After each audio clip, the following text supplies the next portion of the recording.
Assalamualaikum warahmatullahi taala wabarakatuh. Bada sunnah di mana wae ayana tepang undang ude sareng simkuring mangnana. Dina pidangan dongeng Sunda anu parantos maneh nyanak hiji jejer carios. Totopong demit masih karangan ti mang keneh nya baraya. Manganuhunkeun kana parantos subscribe, like, komen di channel Mang ieu ogan tos masihan saran kitu nya. Alhamdulillah katampi kumang sadayana. Atuh kanggo Bada Sunda nu parantos manco ti awal dugikeun ka ayeuna padaran dongeng ti mang manganuhunkeun sakali deui. Pan kitu deui ka subscriber anu ararenggal. Wilujeng ngagabung wae panginten dina channel mang ieu nya baraya. Urang tiasa nambihan babarayaan di Jomantara. Anca garapan anu katuna waktos dinten kamari tos dugikeun ka Mang Alwi nuju tarung sareng si Bopeng pun kitu deui si Jalil nya baraya. Kumaha cenah terasna ieu padaranna carios totopong demit teh. Sumangga urang ngajengkeun deui hintun kituna maka Bada Sunda di mana wae ayana anu sami mikaresep mika cinta kana padaran dongeng ti Mang ieu. Wilujeng ngadangukeun.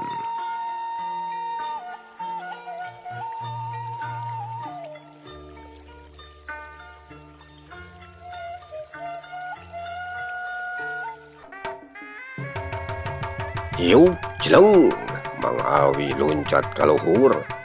Bari manehna oge sarua mesat bedogna. Barang kadua sukuna rek nincak deui kana lemah. Si Popeng geus disabat deui babajigna ku bedogna anu ngolepat rek keuna kana bincurang kencana Mang Alwi. Hiup belentrang. Bedog ditakis ku Mang Alwi. Jeung puricak ngaluarkeun ku Mang Seuneu. Rangkog si Bopeng ngarengkog tuluy mundur ka tukang salengkah. Hiup kolepat. Bedog si Jalil geus kolepat rek nyamar kana beuheung kencana Mang Alwi. Mang Alwi dipapag ku bedogna. Bedog si Jalil ditakis ku manehna. Hiup belentrang. Dua bedog diaradu deui menising puricak. Kolepat. Bedog Mang Alwi ayeuna mah anu ngolepat derek nyamar kana beuheung katukuna si Jalil. Bedog Mang Alwi datang na ngewong rek nyabat pisan kana beuheungna si Jalil. Lenyap si Jalil meninggal lenyap. Sabab bedog musuh geus nampu pisan dina hareupeun panon manehna. Lep si Jalil ngelop plos. Bedog ngeplos ngakan angin. Anorok haya dampas ku Mang Alwi ngacecek kana dadana si Jalil anu keur nampu di hareupeun manehna. Hiup cebrod cengkang. Si Jalil ngecengkang awakna ka tukang. Blub niban kana lemah. Mang Alwi teu diantep tuluy dicacag ti luhur ku bedogna kurentel. Jalil ngakurentel-kurentelkeun awakna ka kenca jeung ka katuhu. Ningkahan panarajang ti bedogna Mang Alwi.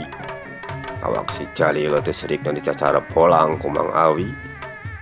Tapi si Jalil kacida bisa pisan ningkahan panarajangna ti Mang Alwi teh. Bedog Mang Alwi anu sakur ngadekan taneuh. Hiup belentrang. Bedog Mang Alwi ditahan ku salah saurang baturna si Jalil. Kolepat. Bedog Mang Alwi anu ditahan ku bedog lawan teh dipalikeun ku manehna. Nyabat kana beuteungna jadi lawan. Sret goak.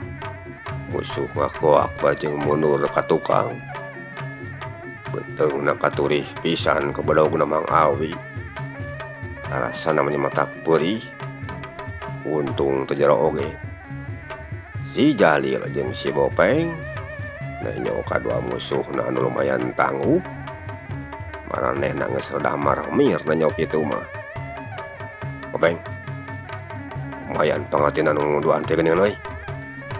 Hayeuna mah urang kabur ti dieu. Bopeng aya kasempetan keur urang duaan ye. Musuh empeng keur dihurup ku batur urang Bopeng. Ceuk si Jalil ajak kabur ka si Bopeng. Nya, hayu Jalil. Urang kabur euy. Teh mah si Bopeng. Geus kitu anu duaan teu laloba deui ngomong. Cung jeleng laluncatan ninggalkeun eta patempatan. Lumpat sing beretek rek balik deui ka lamur Ciorai. Rek mangihan Martani anak nu jadi dunungan maranehna. Kocapkeun ayeuna anu tiluan nyatana batur-baturna si Jalil anu keur masih keneh tarung jeung Mang Awi pon kitu di si Ubed. Nu tiluan katenyo maranehna geus sarara raripuh ngayonan anu duaan teh. Malah anu tiluan geus loba kabareunangan ku bedogna lawan. Aya nu beuteungna kabondanganna teh pitisna jeung leungeun kencana. Nu tiluan tuluy dipepen ku Mang Awi jeung si Ubed. Dibere pisan nolongkrang pikeun ngejat. Antukna si Tohor, si Kastam jeung si Juhro terlalu ka Mang Awi jeung si Ubed. Ampun, kuring aku weleh. Ulah dipayan kuring ieu. Ceuk si Tohor bari nungkup leungeun kencana anu kasabat ku bedogna Mang Awi. Pon kitu deui si Juhro jeung si Kastam. Sarua manehna oge nyarbut ampun kalawan. Teu naon?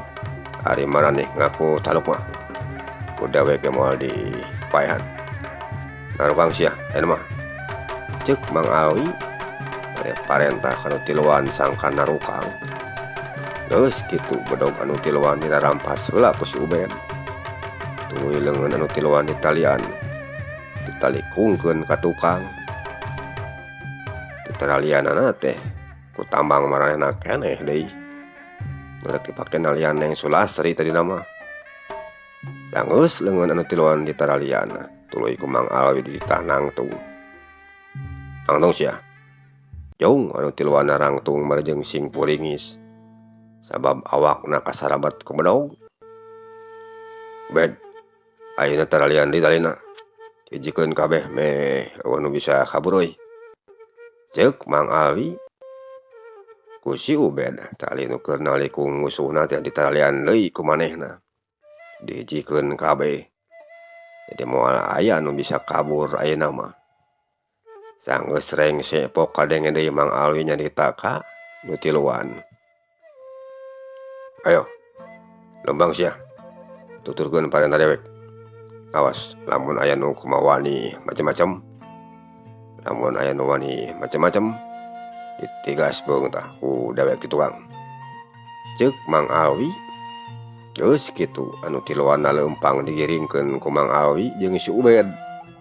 Di satukangeunana rek dibawa ka lemur Cikancung. Rek dipasrahkeun ka Abah Soma jeung nu jadi kula wargana. Cag urang tuna heula lalampahanna Mang Awi jeung si Ubed anu keur ngakiringkeun musuhna rek dibawa ka lemur Cikancung. Ayeuna urang nyaritakeun si Jalil jeung si Bopeng anu kabur ninggalkeun batur-baturna. Teka catur lilan di jalan anu duaan harita teh Kirawan Ciburit geus aranjog deui ka lemur Ciorai. Tuluy leumpang muru ka imah Bahdinta. Sanggeus aya di buruan imahna Bahdinta. Di dinya geus kasampak aya Bahdinta anu keur ngelus-ngelus tongong sapi anu menang anyar meuli ti lemur Cihayam tadi cenah. Barang Bahdinta nenyo anu duaan datang ka dinya. Wok Bahdinta kadenge nyarita kanu duaan. Geus di manana si lain duaan teh Jalil? Mani lugut let kesang kitu sia. Si kanu udah curi gue. Cek Bahdinta atau pogoh anu duaan ngerasa bingung ditanya kitu ku Bahdinta teh. Sabab cek pikirna si Jalil lamun dibejakeun ka Bahdinta tangtuna oge Bahdinta bakal ngamuk ka manehna. Jalil, ayo urang dina kursi sia ngawarangkongna. Ceuk Bahdinta nyarita ka si Jalil. Bari manehna leumpang ka teras imah. Kanggeus nepi geek diuk dina kursi. Dituturkeun ku si Jalil jeung si Bopeng. Geek anu duaan oge dariuk dina kursi ning hareup ka Bahdinta. Sanggeus kabeh dari upok Bahdinta kadenge deui nyarita ka si Jalil. Jail, jawab siapa nanya ti dewek bede. Nah bocah cing wae sia teh kawas nu pikeun we. Nah teu garablog sungut sia teh. Ceuk Bahdinta nanya deui ka si Jalil bajeng mencrong. Kana beungeutna si Jalil atuh si Jalil antuk namah manehna teu bisa majar kumaha. Daek teu daek kudu ngabejakeun ka Bahdinta anu sajalan trahna. Naon rupa kajadian anu keur karanapan ku manehna jeung pada baturna. Kieu bah hari sabenerna mah tema si Jalil bajeng ngarengap heula kituna teh. Siga nu berat rek nyarita oge. Geus kitu, marabat ku si Jalil dicaritakeun kabeh ka Bahdinta. Naon rupa kajadian anu keur kaalaman ku manehna jeung batur-baturna ayeuna. Ti mimiti ditah nyulik Neng Sulastri ku Martani. Tauk nepikeun kagalunganana jeung dua urang jalma anu ngakukeun baturna gani. Kabeh diceritakeun ku si Jalil. Hiji ge anu kaliwat ditetek kabeh. Atuh Bahdinta barang ngadenge caritaan ti si Jalil sarua kitu teh. Untuna menika karawat ari kadua panonna caleer beureum. Tah kitu bah dongengna teh ceuk si Jalil mungkas caritaanana. Kurang ajar si Jalil, geus kumaha wani sia ngajalankeun pagawean tanpa dikanyahokeun ku dewek. Goblok teh sia, ceuk Bahdinta bari panonna caleer beureum mencrong ka si Jalil. Nya hampura kuring mah bah. Sabab harita mah kapan abahna ge keur teu aya. Jadi kuring teu kabur bisa ngomong heula ka abah. Atuh sajabana ti kitu Den Martani ngeukehan wae ka abdi sangkan sagancang-gancangna ngiwat Neng Sulastri. Tah kitu bah. Tema si Jalil bajeng lu tungkul si kabuuk menang mabuk. Samin. Uruan ku si laing si Martani ka dieu. Kita ka dieu ayeuna kitu, ceuk dewek. Ceuk Bahdinta mere parentah ka centengna anu ngaran si Samin sangkan ngagarwan Martani anu keur aya di enggona. Leos si Samin asup ka jero imah nepungan heula ka Martani. Teu lila si Samin geus kaluar deui dibarengan ku Martani ti satukangeunana. Martani ngarasa reuas barang nenyoya si Jalil jeung si Bopeng anu keur diuk dihareupeun nu jadi bapana teh. Gek Martani diuk dihareupeun Bahdinta. Karek ke diuk bojorna kana kursi, Bahdinta nangtung tuluy ngalayangkeun dampal leungeun ka tuhuna kana pipi kencana Martani. Mani satakerna kituna teh. Hiuk cebrod. Dangeuak Martani ngadangeuak ka tukang. Bari jeung muringis kituna teh. Sabab pipina karasa panas jeung nyeri. Balas ditampiling ku jadi bapana. Cek Bahdinta diuk deui dina kursi. Bajeng empok nyarita ka Martani. Kurang ajar si Martani. Geus kumaha wani migawe hiji pagawean tanpa dikanyaho ku abah. Sok gabah sia. Ayeuna naon teh? Sok teu dipikirkeun heula sia mah kumaha balukarna. Aduh geunah we sia mah. Martani, dengekeun ku sia ieu. Gara-gara sia si Dohor si Kastam jeung si Curog tapi kaena ge can mulang deui sabab keur galungan jeung musuh. Kumaha lamun katawan ku musuh? Tuluy dibawa ka lemburna. Kapan sakabeh rahasia urang teh geus jelas. Tang tu bakal kabongkar. Balukarna bakal ngabahayakeun ka abah. Jeung ka sia Martani. Nah sia teh nyaho.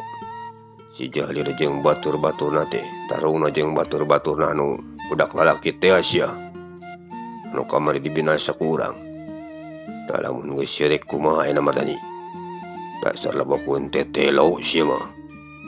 Ceuk Bahdinta amarahna geus teu bisa kabendung deui. Rasa kesal kun jadi anakna. Ayo Jawab sia matani.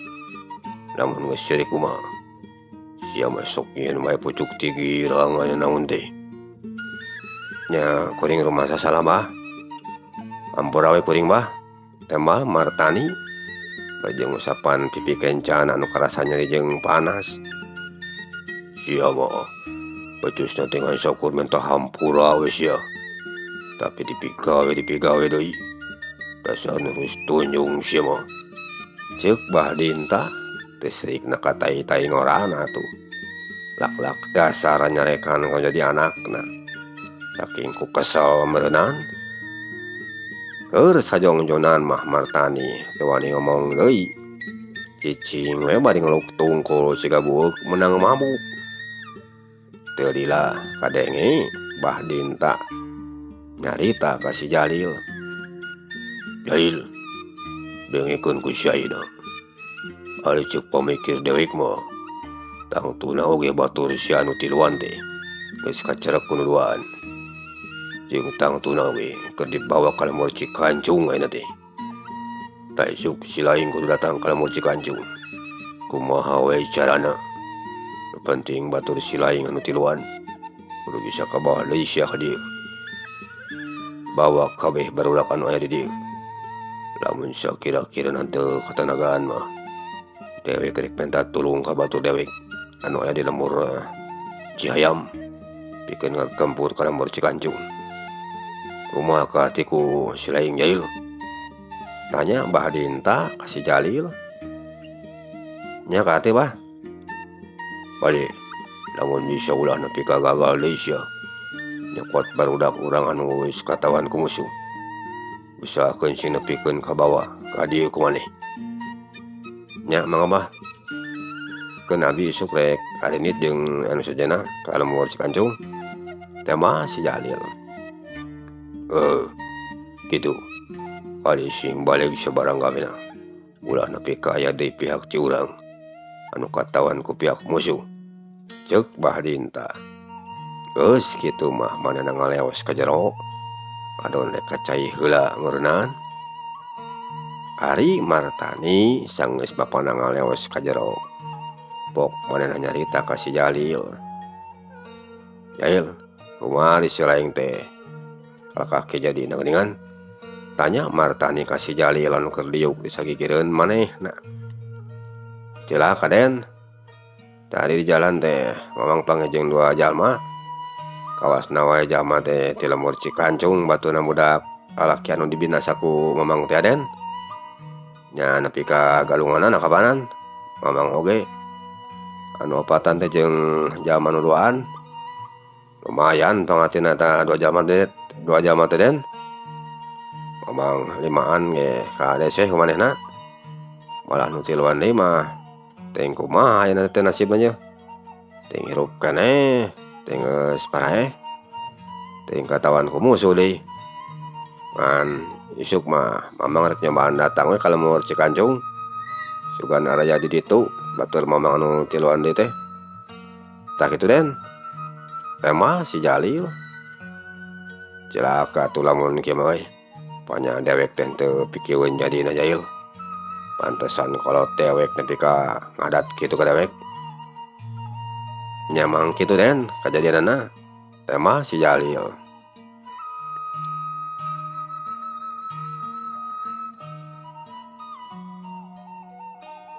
Kaayaan harita di lemur Ciorai. Wanci geus maju ka peuting. Surajang krik ngikrik soragang reang di sarada. Patemalan jeung pada baturna. Angin peuting ngahiliwir sing sulusup kana sela-sela bilik imah. Anu araya di sajeron eta lemur. Hawana karasa tiis matak nyecep kana awak. Kajauhan sakapeung sok rajeun kadenge sora anjing anu pating jaragog di sisi lemur. Ngeusian kana simpena peuting dina mangsa harita.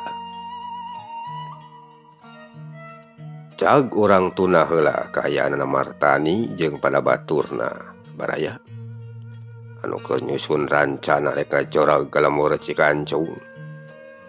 Ayeuna urang nyaritakeun deui Mang Alwi jeung si Ubed anu keur ngakiringkeun tawananna muru ka lemur maranehna.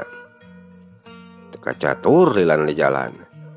Kira wanci sareuh kolot. Mang Alwi jeung si Ubed geus ranjog deui ka lemur Cikancung. Maranehna tuluy leumpang muru ka imahna Bah Soma. Kaayaan di jero lemur lumayan geus diisieun. Banggeus si lemur geus eueuh anu katenyo ngulamprang saurang oge di saluareun imahna. Sikana wae keur mejeunna ngarengkol mun wayah kitu mah. Kocapkeun deui ayeuna Mang Alwi jeung si Ubed anu geus nerepi ka buruan bumina Bah Soma. Di buruan katenyo mending geus diisieun. Saukur surat jangkrik we anu ngikrik di sarada. Anu ngeusian kana simpena peuting. Sanggeus aya di buruan. Mang Alwi tuluy keketrokan panto bumina Bah Soma. Bari nyalukan ka Bah Soma kituna teh di saluareun imahna. Sampurasun, Bah. Ieu abdi Ali Bah. Ceuk Mang Alwi bari ngetrokan ka panto imah. Teu lila di jero kadengi siga aya nu nyingkapkeun reregan kamar. Tuluy leumpang muru kana panto. Kulutrak suara selot panto anu dibuka. Berai panto muka. Si ngoreng Bah Soma pisan anu muka selot panto teh. Teu lami kadangu nyarios ka Mang Alwi. So, Yang Alwi eta teh. Terus Bah Soma. Mohon abdi Bah. Oh, geuningan. Oh nya syukur hari geus balik deui mah. Amanah Rejang Ubed. Taros Bah Soma. Aya itu di payun Bah. Menuju sareng tawanan urang. Tema Mang Alwi. Tawanan urang kumaha Jang Alwi maksudna teh. Engke panginten Bah dicarioskeun mah ku abdi. Ayeuna abdi bade nyanakeun anu tiluan ka dieu. Tema Mang Alwi bari jeung ngaleos heula nyampeurkeun ka si Ubed anu keur nungguan tawanan. Sanggeus deukeut pok Mang Alwi nyarita ka si Ubed. "Ben, bawa ka jero jelema teh. Urang boyuk," ceuk Mang Alwi bari nungtun anu tiluan dibawa asup ka jero imah. Sanggeus aya di jero tuluy dititah dariuk dina amparan samak. Ari Bah Soma nu tadina calik dina kursi teh tuluy anjeunna oge calik dina amparan samak. Milu ngariung jeung Mang Alwi pon kitu deui si Ubed. Teu lami kadangu deui Bah Soma nyarios ka Mang Alwi. "Mang Alwi, kumaha dongengna ieu teh? Mangna bisa kieu. Saha ari nu tiluan teh? Jeung kunaon make jeung di barogod sagala leungeunna?" Taros Bah Soma bari mencrong ka Mang Alwi. "Kieu dongeng teh Bah. Ku abdi ayeuna urang dicarioskeun gara ka Abah. Supados sadayana kahartos ku Abah." Tema Mang Alwi. "Nya, sok caritakeun ka Abah. Meka harti sagala rupana," saur Bah Soma. Geus kitu dedeg-deg ku Mang Alwi dicaritakeun kabeh ka Bah Soma. Timimiti manehna indit lemur jeung si Ubed nepi ka galunganana jeung anu limaan. Ku manehna dicaritakeun ka Bah Soma. Teu puguh we Bah Soma teh mending aleketai hatena. Barang nanggu beja ti Mang Alwi sarupa kitu teh. Ngarasa sedih riras ku nasib nu jadi anakna. Tah kitu Bah cariosna teh. Ceuk Mang Alwi mungkas caritaanana. Keur sajongjonan mah Bah Soma teu cariosna naon. Saukur ngeluk tungkul bari jeung narik napas jerona. Ari pamunteunna katinggal rada aleum. Teu lami kurutak ambu kamsih kaluar ti ngona. Teras nyampeurkeun ka janten carogena. Gek calik disagedengeun Bah Soma. "Aya naon Abahna? Geuningan aya saya mah. Tiluan anu ti mana ieu teh?" Taros amu kamsih naros ka Bah Soma. Bari ninggal kacerogen anu nuju ngluk tungkul bangun anu sedih. Amuna sing sabar ayeuna mah. Damuran mata kieu teh geus nasib nu jadi anak urang kudu kieu. Jeung nasib urang duaan anu kudu ngalaman kaayaan sarupa kieu. Saur Bah Soma. Nah ya naon kitu abahna. Meni sok sarareuas keur ambu mah. Nah kumaha kitu nasib si Kujang anak urang teh. Taros ambu kamsih naros deui kana janten carogena. Bajeng katinggal pamunteunna si Ganu Alem. Teu lami pok Bah Soma kadangu nyarios deui. Kieu ambuna. Waler Bah Soma. Geus kitu. Ku Bah Soma dicarioskeun sadayana anu janten garwana. Naon rupa dongeng anu tepikeun ku Mang Alwi ka dirina. Abeh dicaritakeun ka ambu kamsih. Atuh pogo we ambu kamsih barang ngadangu cariosan cenah janten carogana kitu teh. Mending lepar salirana. Teu lila. Kolepak ambu asih kapidara. Teu eling di bumi alam. Balas kabungpulengan kudu janten putrana. Atuh Bah Soma meni rawaseun. Teras ngaguyah-guyah nu janten garwana. Amu, udah amu, eling yeuh. Saur Bah Soma bajeng ngagebik-gebikeun salira ambu kamsih. Anu digebik-gebikna mah ngagoler we tempes-empes. Matak pikawatireun anu nempo. Jang Ubed, cik pangnyokotkeun bantal hiji mah kangon. Saur Bah Soma. Nitah ka si Ubed pangnyokotkeun bantal hiji kangon keur ambu kamsih. Mangga Bah, naingna teu sawios-wios abdi lebat ka ngon Abah? Tanya si Ubed.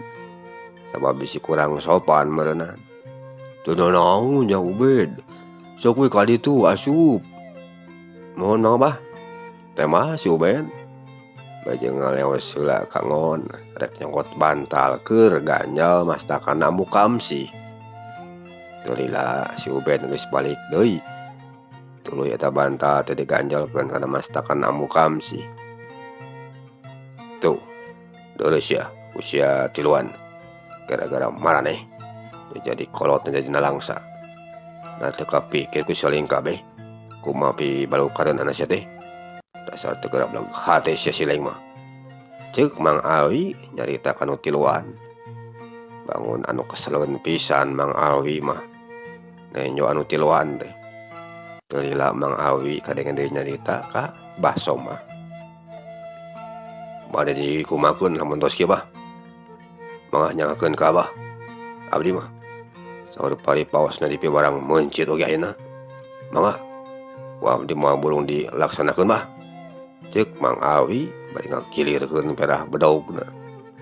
Atuh puguh anu tiluan teh meni soak nenge Mang Alwi nyarita sarupa kitu mah. Beungeutna meni sarepa pias.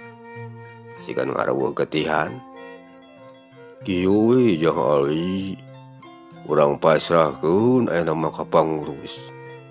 Kumaha deuna ceuk pangurusna? Jang Ubed. Cik pangnyalokankeun ka dieu Pak RT jeung tua kampung. Cek Abah kitu. Saur Bah Soma. Mohon, Mang Abah.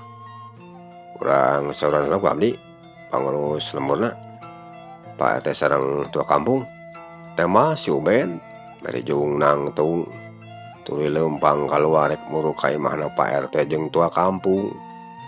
Ari tatangga anu dareukeut ngadenge aya nu singgerenang di bumina Bah Soma teh. Maranehna kaluar ti imahna. Tuluy muru ka bumina Bah Soma. Atuh tungtungna mah jadi haneuteun di imahna Bah Soma teh. Jalma beuki dieu beuki nambahan loba. Tul tah patata lepa.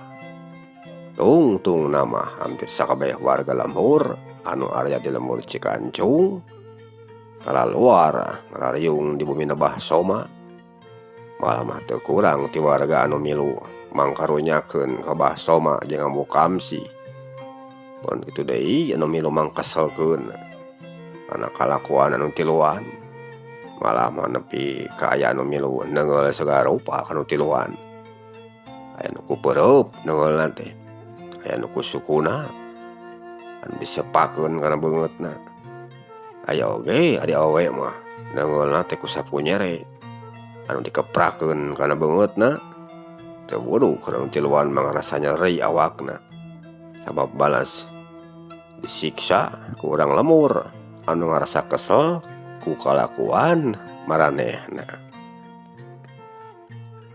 Teu lila kurunyung Pak RT jeung tua kampung datang kadinya diiring ku si Ubed ti satu kangeunana.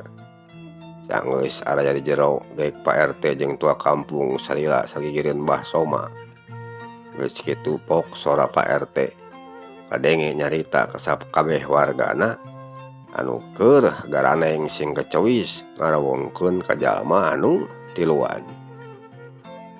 Batur-batur saha lemur kuring minta waktuna heula ye sakedeung mah keur nalek ka ieu jalma anu tiluan. Kituna wayahna jarempe heula sakedeung mah ceuk Pak RT atuh jep kabeh jarempe lir gaeng ka tincak nu ngomong saurang-urang acan sabab pada hayang nyaho naon cenah handek ditanyakeun ku Pak RT ka jalma anu tiluan teh.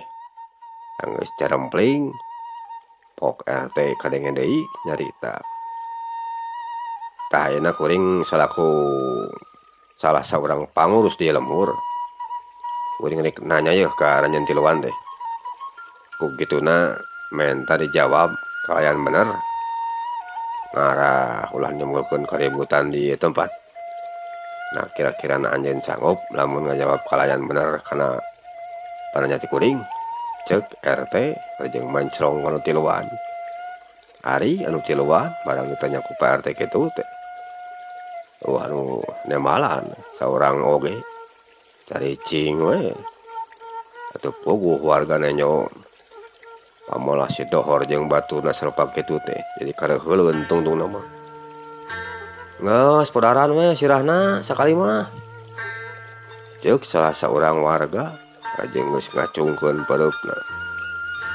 Mun kitu deui nu sajena oge sarua sing nyerowok ari Mang Alwi barang maneh nyong pamolah anu tiluan kalakah caricing wae pok manehna nyarita anu tiluan dengekeun ku si laing sakabeh lamun teu ngomong wae dipotongkeun tah ku dewek cingna teh sia ceuk Mang Alwi. Nyonya kuring bakal ngomong nu sanyana tema si dohor. Tah ayeuna kuring rek nanya ka ranjeun tiluan ye. Nah bener ceuk kani tadi binasa ku ranjeun. Ceuk Pak RT nanya kanu tiluan. Ya berarti tema si dohor. Lamunnya ku ranjeun di binasa di kamanakeun ku aranjeun teh dipikeun eta maita Cep Gani. Oh jurong dipikeun berarti sanu geus nyetah aranjeun tiluan bikeun ngabinasa Cep Gani. Tanya Pak RT jeung mencrong kanu tiluan.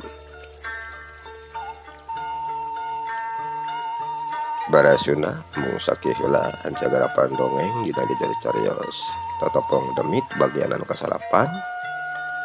Insyaallah dina bagian anu ka-10 kumang sajadi lajengkeun geui dina dinten anu saterasna. Mangunyungkeun punten bilih wae seueur kakirangan dan bidangkeunana. Mangaturkeun nuhun kana sagarupi perhatosan ti Barasunda. Mang pamit wilujeng kantun permios.